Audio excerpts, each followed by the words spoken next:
नमस्कार मित्रों, आपका स्वागत है YouTube चैनल पर। आज मैं आप लोगों को एलोरा गुफ़ा के बारे में बताऊंगा। एलोरा गुफ़ा से संबंधित जितनी भी चीज़ें होंगी, जितने गुफ़ा हैं, जितने इसके महत्वपूर्ण पॉइंट हैं, वो सारे मैं बताऊंगा इसमें। ठीक है, क्योंकि एलोरा गुफ़ा से क्वेश्चन सारे एग्ज़ाम में आता है, तो जितने भी क्वेश्चन आ सकता है वो सारे क्वेश्चन मैं बताऊँगा। ठीक है, छोटा से छोटा पॉइंट। तो स्टार्ट करते हैं। सबसे पहले जो एलोरा का अगर देखेंगे स्थान, ये कहाँ पर है। ठीक है, इससे भी क्वेश्चन आते हैं कि किस प्लेस पर स्थित है एलोरा। प्लेस को अच्छे से समझेंगे। जो प्लेस है हमारा, सबसे पहले तो याद रखेंगे महाराष्ट्र में है। ठीक है, अब महाराष्ट्र में कहाँ पर है, तो औरंगाबाद में है। ठीक है, महाराष्ट्र के औरंगाबाद में। अब औरंगाबाद से 29 किमी है। ठीक है, जो लोकेशन है एलोरा का वो। और एक बार एग्ज़ाम में पूछ भी लिया था कि अजंता से कितनी दूरी है। ठीक है, तो जो अजंता से दूरी है वो 135 किमी है। ठीक है, तो ऐसे याद रखेंगे। तो ये महाराष्ट्र में स्थित है, औरंगाबाद से 29 किलोमीटर दूर और अजंता से 135 किलोमीटर दूर। ठीक है, अब इसको लोकेशन के लिए इतना अब याद रखेंगे तो बहुत है। ठीक है, इसका जो पुराना नाम है एलोरा का वो एलापुर है। ठीक है, तो एक ये भी याद रखेंगे, एलापुर या फिर वेरुल भी कहते हैं, वेरुल। ठीक है, तो ये लोकेशन से संबंधित है। मान लीजिए पहला पॉइंट, सारा जो स्थान है महाराष्ट्र में स्थित है, औरंगाबाद से 29 किमी दूर और अजंता से 135 किमी दूर। ठीक है, इसका जो पुराना नाम है ये वेरुल या फिर एलापुर। ठीक है, अब ये इसके बारे में याद रखेंगे कि ये जो जैसे ये पिक्चर दिख रहा है, ये पूरा एक पूरा पहाड़ है। इस पहाड़ को काट करके बनाया गया है। ठीक है, तो इस विशेषताओं से भी इसके क्वेश्चन आ सकता है कि कैसे बना है, कैसे काटा गया है। तो ये याद रख लेंगे। सबसे पहले एक चौकोर। ठीक है, ये जो चौकोर है ये एक पाषाण खंड लिया गया जिसको तीन ओर से काट कर अलग किया गया। ये देखेंगे फ्रंट से, ये बैक साइड जस का तस है। ये तीन साइड से इसमें कटिंग की गई है। ठीक है, फ्रंट साइड से जैसे ये है तो ये तीन साइड से इसको काट कर अलग किया गया। फिर उस चौकोर पहाड़ को ऊपर से, ठीक है, ऊपर साइड से कटिंग करते हुए आए हैं और फिर नीचे लाया गया। ठीक है, ऐसा नहीं है कि इसमें नीचे से या बाहर की तरफ से कटिंग हुई है। इसमें जो कटिंग स्टार्ट हुई है वो ऊपर की तरफ से। ठीक है, इसमें देखेंगे इसमें सबसे पहले यहाँ से कटिंग स्टार्ट हुई है और फिर नीचे की तरफ गई है। ठीक है, ये बहुत इंपॉर्टेंट है क्योंकि क्वेश्चन पूछता है कि जो एलोरा है वो किधर से कैसे बना हुआ है। ठीक है, कटिंग कैसे हुई है। इसके बाद सबसे पहले अगर पूछेगा कि एलोरा के मंदिर में सबसे पहले किसका निर्माण किया गया है, तो ये जो दिख रहा है आपको ये शीर्ष है एलोरा का। ठीक है, तो शीर्ष से शुरुआत हुई है। तो सबसे पहले जो निर्माण हुआ है वो शीर्ष का हुआ है। ठीक है, सर्वप्रथम मंदिर का शीर्ष भाग निर्मित किया गया और नीचे का जो भाग है वो सबसे लास्ट में। ठीक है, तो ये सारी चीज़ें बनावट से रिलेटेड हैं, ये थोड़ा सा याद रखेंगे। ठीक है, इसके बाद हम आएंगे, एलोरा जो है वो राष्ट्रकूट वंश का है। ठीक है, वंश अगर पूछता है कि किस वंश का है तो ये भी आपको याद रखना है कि ये राष्ट्रकूट वंश के द्वारा बनाया गया है। अब राष्ट्रकूट वंश के जो जस्ट पहले थे वो थे चालुक्य वंश। ठीक है, चालुक्य वाले राज कर रहे थे, तो चालुक्यों के बाद ये आए हैं राष्ट्रकूट वंश। ठीक है, चालुक्यों के समान राष्ट्रकूट भी जो थे स्थापत्य दोनों का ही प्रिय था। चालुक्य कालीन भी बहुत सारे मंदिर हैं और राष्ट्रकूट कालीन भी, तो दोनों के टाइम पर ही स्थापत्य का काम हुआ है। ठीक है, स्थापत्य प्लस मूर्ति कला का। ऐसा नहीं है कि चालुक्य नहीं करते थे और राष्ट्रकूटों ने आके बहुत अच्छा काम किया। चालुक्य भी अच्छा करते थे और राष्ट्रकूट ने भी और अच्छा किया। ठीक है, अब ये देखेंगे जो राष्ट्रकूट वंश है, राष्ट्रकूट वंश के जो आश्रयदाता या फिर जो पहले राजा थे वो थे दंती दुर्ग, संस्थापक कह सकते हैं। ठीक है, अगर पूछेगा राष्ट्रकूट वंश के संस्थापक तो दंती दुर्ग, ये हैं संस्थापक। अब जब इन्होंने स्थापना की राष्ट्रकूट वंश की, थोड़ा सा राष्ट्रकूट वंश के बारे में जान लेंगे, उसके बाद एलोरा को देखेंगे। ठीक है, तो ये राष्ट्रकूट वंश के संस्थापक हैं और इन्होंने राजधानी जो बनाई थी वो थी मान्यखेट। मान्यखेट, ठीक है, कर्नाटक में है, तो ये याद रखेंगे, ये इनकी है राजधानी। राष्ट्रकूटों की राजधानी क्या थी, ऐसे भी पूछ सकता है। या राष्ट्रकूट वंश की स्थापना किसने की, तो दंती दुर्ग फर्स्ट, ये सबसे पहले आए हैं तो फर्स्ट रहेंगे। ठीक है, इसके बाद ये हो गए संस्थापक राजा। लेकिन जो राष्ट्रकूट वंश के सबसे महान प्रतापी राजा थे वो थे कृष्ण। ठीक है, कृष्ण प्रथम, जिन्होंने कैलाश मंदिर बनवाया था। ठीक है, सबसे मेन शासक हैं, कह सकते हैं प्रतापी शासक। इतनी चीज़ें हैं राष्ट्रकूट वंश से रिलेटेड। सबसे पहले एलोरा जो है वो राष्ट्रकूट वंश में बना है। राष्ट्रकूट वंश चालुक्य वंश के बाद शुरू हुआ और राष्ट्रकूट वंश जो है स्थापत्य और मूर्तिकला में इसका महत्वपूर्ण योगदान है। राष्ट्रकूट वंश की स्थापना की है दंती दुर्ग ने, ये संस्थापक हैं। इसके बाद उन्होंने राजधानी बनाई थी अपनी मान्यखेट। और सबसे जो प्रतापी राजा हैं राष्ट्रकूट के वो हैं कृष्णदेव प्रथम। ठीक है, सबसे फेमस वाले राजा। तो इतनी चीज़ें हैं राष्ट्रकूट वंश के लिए।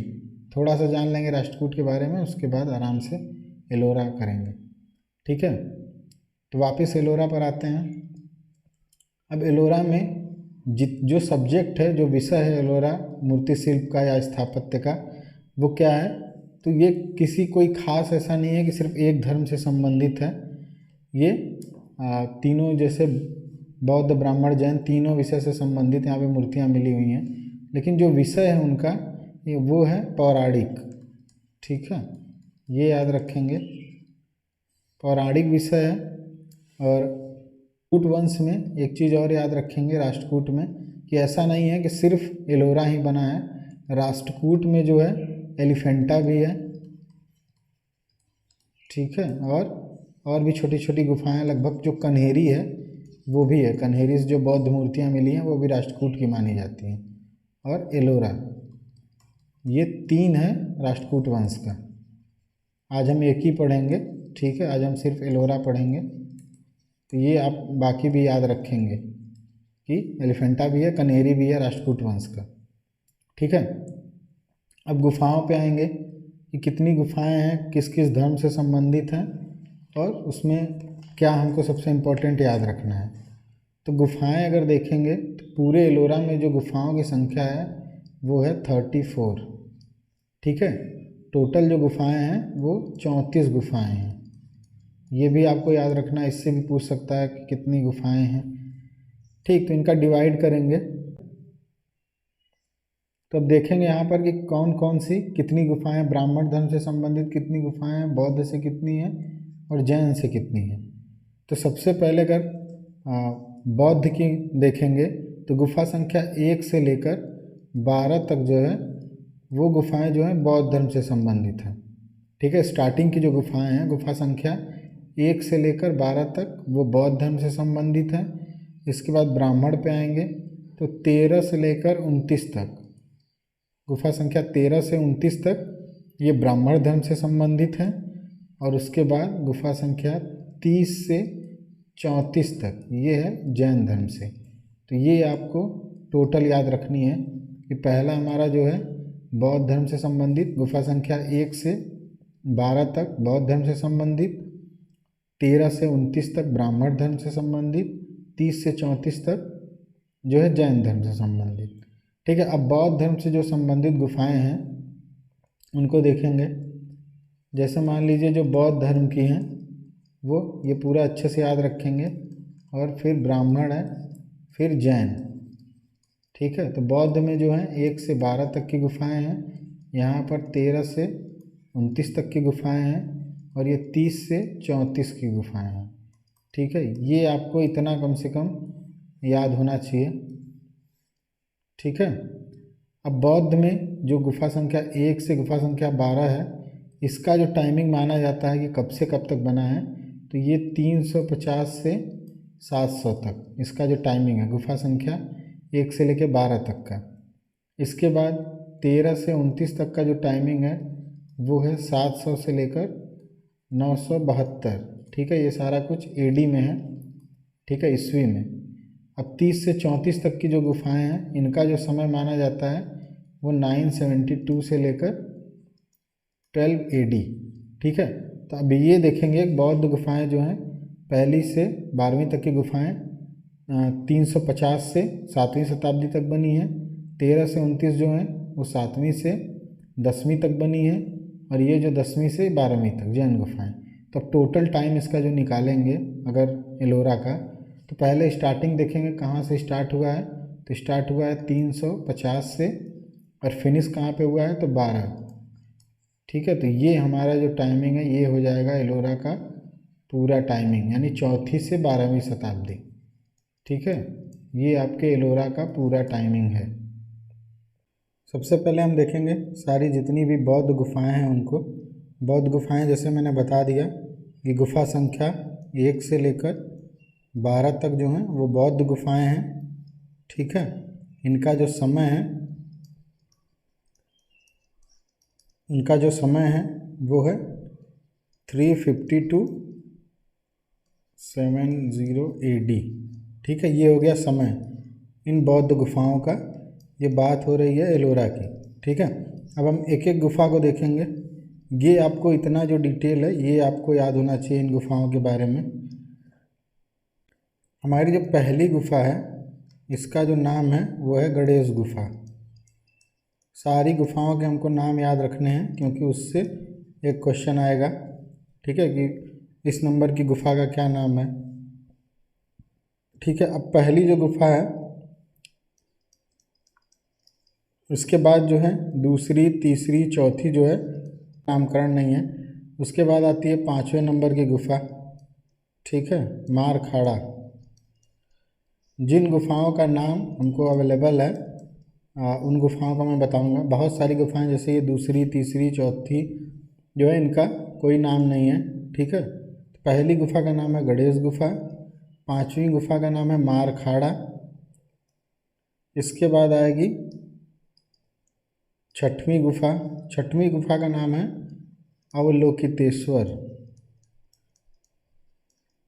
अवलोकितेश्वर जो गुफा है यहाँ से कुछ प्रतिमाएं मिली हैं, जैसे सरस्वती की प्रतिमा मिली है,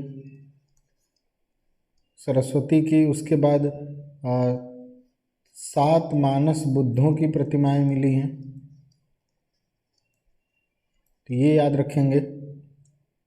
ठीक है, अब ये जो प्रतिमाएं हैं वो पद्मासन अवस्था में हैं, मतलब बैठी हुई प्रतिमाएं मिली हैं।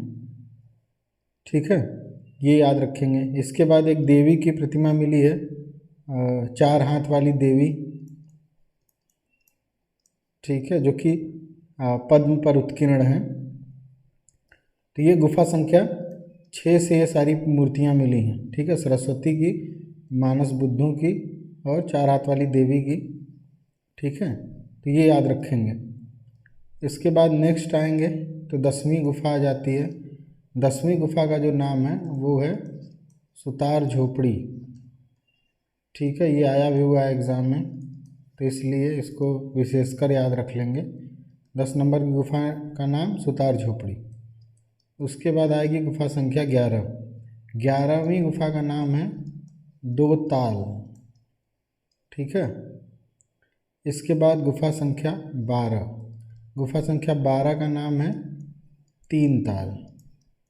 तो ये हो गई सारी 1 से लेकर 12 तक की बौद्ध गुफाएं कंप्लीट। ठीक है, एक बार फिर से देख लेंगे। पहली गुफा का नाम है गणेश गुफा, 5वीं गुफा का नाम है मारखाड़ा, 6वीं गुफा का नाम है अवलोकितेश्वर, 10वीं गुफा का नाम है सुतार झोपड़ी, 11वीं का नाम है दो ताल, 12वीं गुफा का नाम है 3 ताल। ठीक है, तो एलोरा में बौद्ध धर्म की इतनी गुफाएं हैं, यानी 12 गुफाएं हैं। इन सारी गुफाओं के बारे में मैंने बता दिया। तो आप कम से कम बौद्ध गुफाएं सारी तैयार करेंगे। इसके बाद जो हमारी आती है, ठीक है। दूसरे नंबर पर जो आएगी हमारी वो है ब्राह्मण गुफाएं। ठीक है, ब्राह्मण गुफाएं बहुत इंपॉर्टेंट हैं, इसका भी देख लेंगे। ये जो गुफाएं हैं वो 13 से लेकर 29 तक हैं। ठीक है, अब इनका जो समय है वो 700 से 972 AD। ठीक है, ये हो गया समय और ये हो गया गुफाओं की संख्या। ठीक है, बात हो रही है एलोरा की। तो अब ब्राह्मण गुफाओं को एक एक करके देखेंगे हम। ठीक है, ब्राह्मण गुफाओं के बारे में ये जान लेंगे सबसे पहले। ये गुफाएं जो हैं जो हिंदू धर्म है, हिंदू धर्म से को उजागर करने वाली गुफाएं हैं।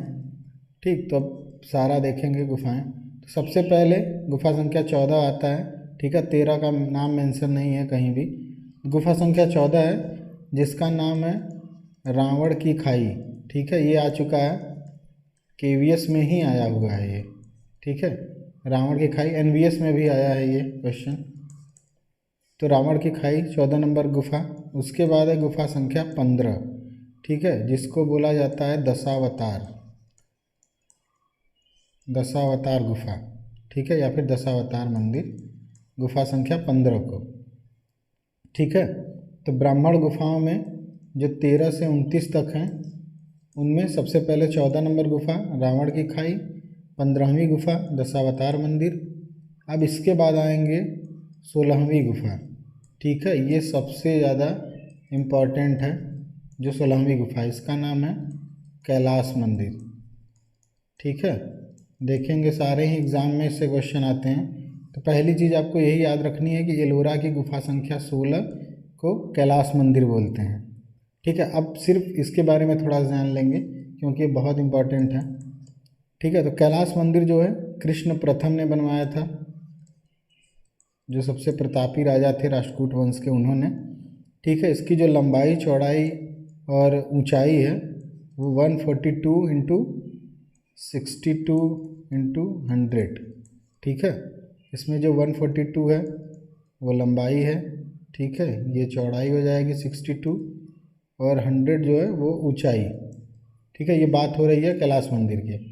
तो साइज भी याद रखेंगे और एक एक याद रखेंगे। हो सकता है सिर्फ लंबाई पूछ ले या सिर्फ चौड़ाई पूछ ले, जैसे कि नर्तकी की प्रतिमा की पूछ लिया था। ठीक है, तो इसलिए तीनों चीज़ें याद रखेंगे। ठीक है, अब ये जो कैलाश मंदिर है ये इम्पॉर्टेंट है शैव के लिए, यानी शिव। नाम आप देख ही रहे हैं कैलाश, जो कि शिव का नाम है। तो इसमें जो भी मूर्ति शिल्प हैं वो शैव से संबंधित है। ठीक है, यानी कि शिव से संबंधित है।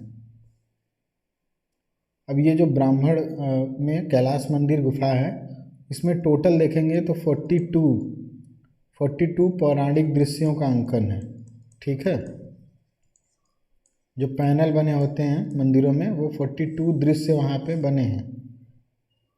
और प्रवेश द्वार पे, जो हिंदू धर्म में मुख्यतः रहता है प्रवेश द्वार पे गंगा यमुना है। ठीक है, गंगा यमुना अपने वाहनों के साथ। ठीक है, और यहाँ पर ये जो कैलाश मंदिर है वहाँ गंगा यमुना और सरस्वती तीनों हैं। ठीक है, तीनों ही मुख्य द्वार पर अंकित हैं। अब जो गंगा है वो पवित्रता का प्रतीक है, ये भी पूछ सकता है। ठीक है, यमुना जो है वो भक्ति का प्रतीक है, और जो सरस्वती जी हैं सबको पता ही है कि ज्ञान का प्रतीक है। ठीक है, तो एक बार फिर मैं बता दे रहा हूँ। प्रवेश द्वार पर गंगा, यमुना और सरस्वती तीनों की प्रतिमाएं हैं, तीनों देवियों की। ठीक है, गंगा जी जो हैं वो पवित्रता का प्रतीक हैं, और यमुना जो है वो भक्ति का, सरस्वती जो है वो ज्ञान का।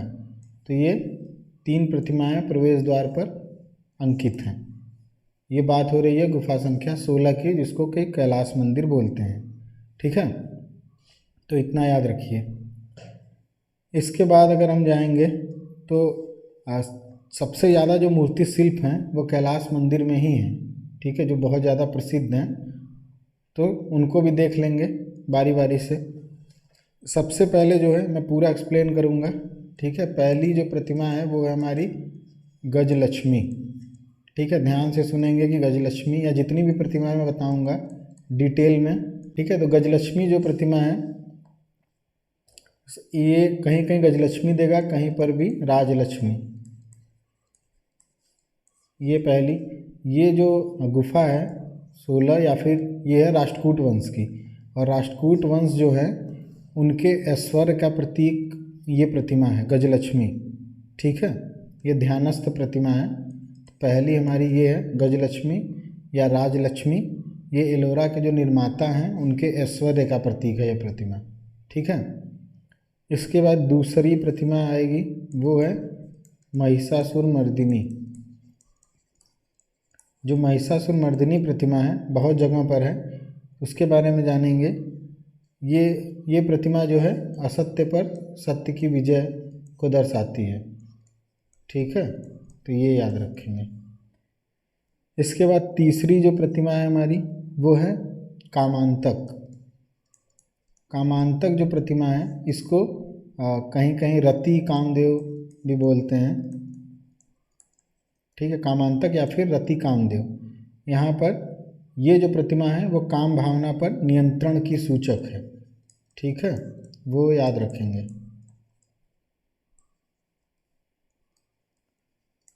ठीक, ये 3 प्रतिमाएं हैं। इसके बाद नेक्स्ट आएंगे जो चौथी प्रतिमा है हमारी फेमस, बहुत आती है एग्ज़ाम में, वो है रावण द्वारा कैलाश पर्वत को उठाना या हिलाना।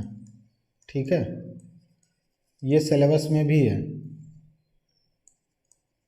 इसके बारे में मैंने बताया भी है। अब इसमें ये दृश्य देखेंगे, एलोरा का ये पैनल बहुत इंपॉर्टेंट है, इस बारे में याद रखेंगे पूरा इसके बारे में। ठीक है, रावण जो कैलाश पर्वत उठा रहा है और उस मूर्ति शिल्प में रावण, इस पे मैंने वीडियो भी बनाया है इस कल्चर पे।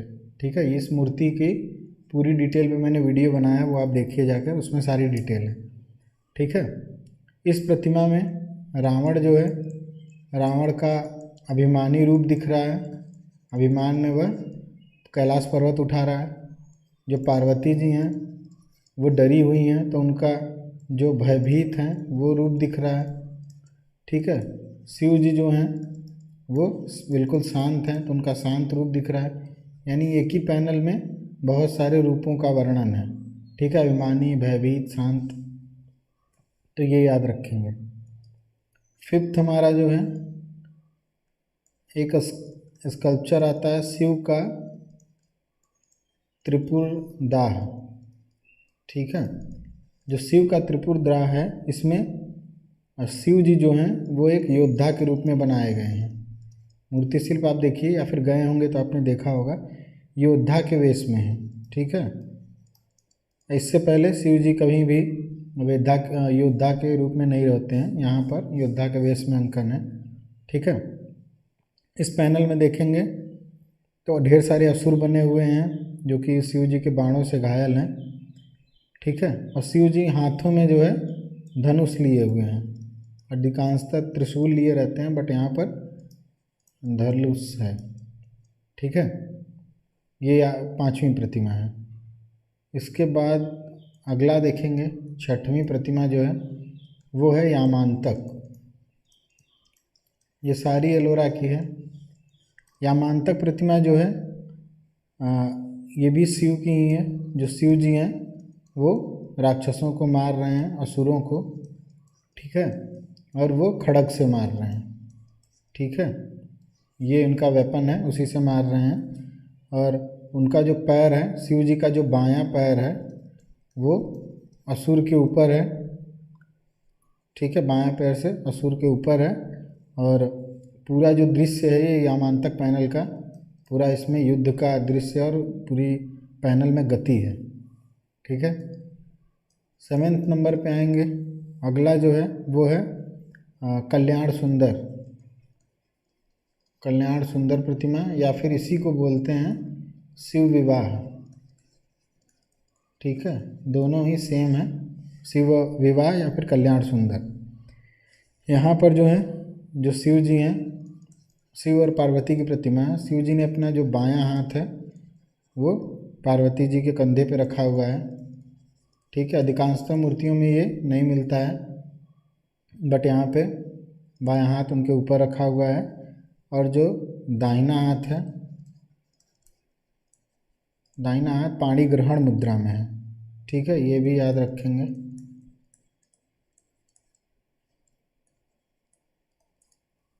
ठीक।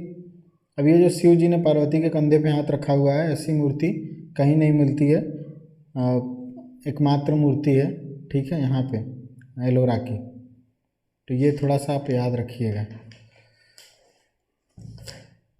इसके बाद है नेक्स्ट 8वीं जो प्रतिमा है वो है रावण की तपस्या।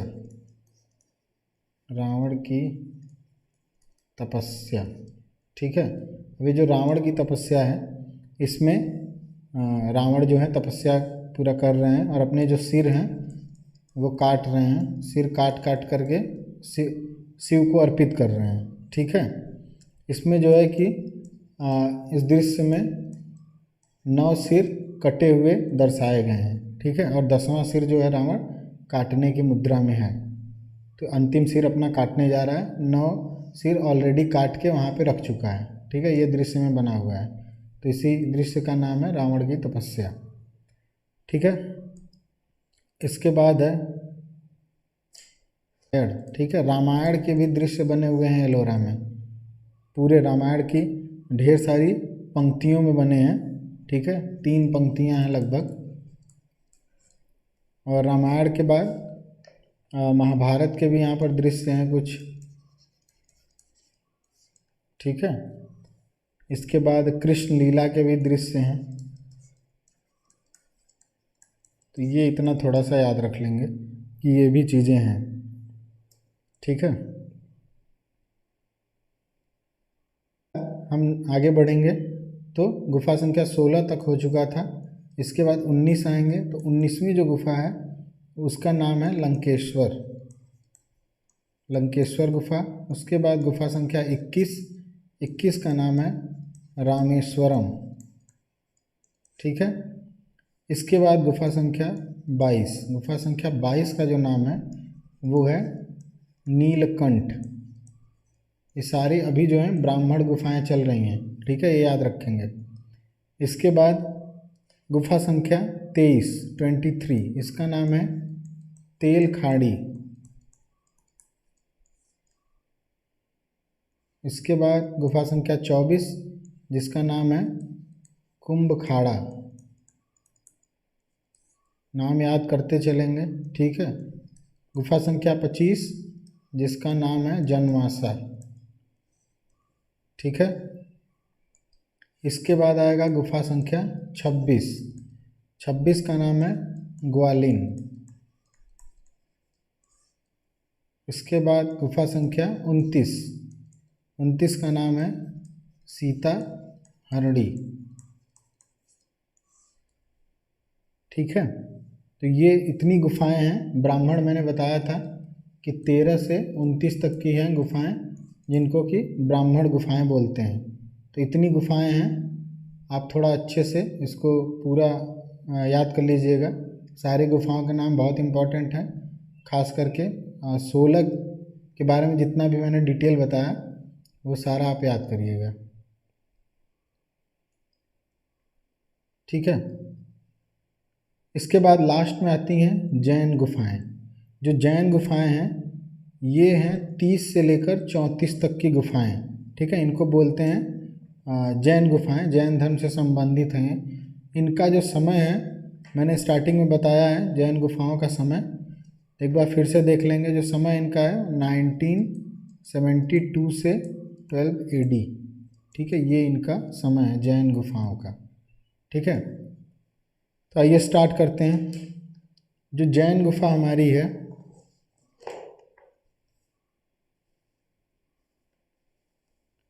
सबसे पहले जैन में ये याद रख लेंगे किस संप्रदाय से है, तो दिगंबर संप्रदाय से संबंधित है। ठीक है, जितनी भी प्रतिमाएं हैं इसमें अब गुफा संख्या 30 आती है। सबसे पहले 30 का नाम है छोटा कैलाश। गुफा संख्या 30 छोटा कैलाश। इसके बाद है गुफा संख्या 32, इसको बोलते हैं इंद्र सभा। ठीक है, इसके बाद गुफा संख्या आएगी 33,